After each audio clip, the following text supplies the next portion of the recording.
syukur, alhamdulillah. Dah siap isi body. Body kalau dah siap isi, hati pun senang, ya.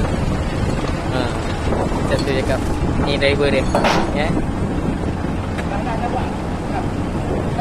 Bawah lapik pakai beam dia. Cun duduk.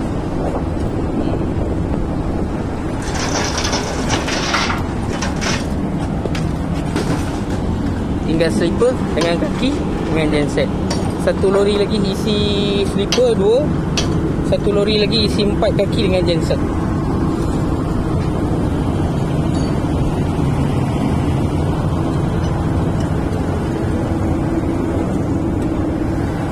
Ini tanda yang aku marking dulu.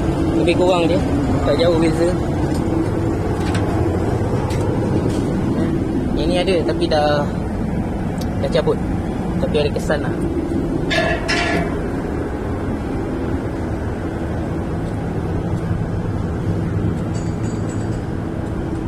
Dia nak isi ni, aku nak bagi tahu untuk yang tak tahu saja. Tak perlu lapik tinggi-tinggi. Lapik sekadar bol ni boleh lepas. Bol ni dah boleh lepas, okey lah. Macam mana nak tahu boleh lepas? Macam ni dia boleh lepas lagi, kan? Nanti masa dia buka, dia angkat sikit, dia boleh keluar. Macam ni, dia ada balance. Ini cantik ni. Sekejap lagi dia jet lagi, kan? Dia naik atas, dia dah boleh lepas lah, kan? Itu yang paling penting. Kalau lapik tinggi-tinggi, bahaya. Sebab barang berat. Kalau aku, memang aku takkan lapik tinggi-tinggi. Aku lapik bagi bol tu lepas daripada mangkuk je. Apa pun ikut kesesuaian masing-masing. Ini cara aku, kalau aku isi lah. Tapi yang hantar sini dulu aku juga yang hantar. Kalau korang ingat, aku dah tak boleh kontrol lori, terlanggar pintu pagar tu, kan, tengah-tengah. Counterweight lori lain dah isi, tapi satu company lah. Semua satu company.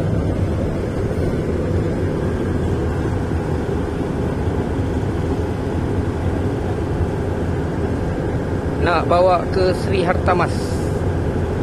Sekarang ni daripada Perling. Perling kalau korang masuk daripada Jalan Besar sampai situ ada palang tu kan. Inilah dia side dia.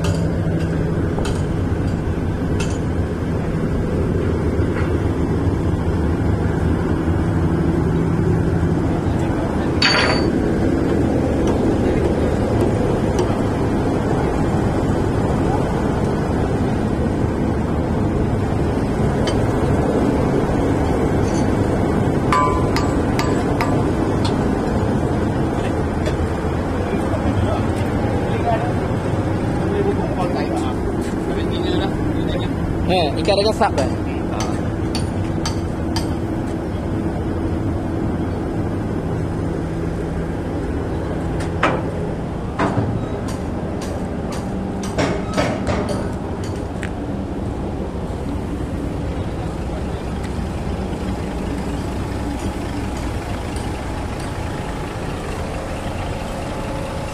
Isi barang macam ni baru ada rasa jalan, kan?